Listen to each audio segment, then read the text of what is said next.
बियावा खाड़े आगे ओई हो रोपनी करा के चली जई हो बियावा खाड़े आगे ओई हो रोपनी करा के चली जई हो बियावा खाड़े आगे ओई हो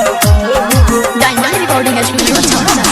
रोपनी करा के चली जई हो हाहे टोटर बेटर से करई यरऊ खेत में कहाँ दो पाक हो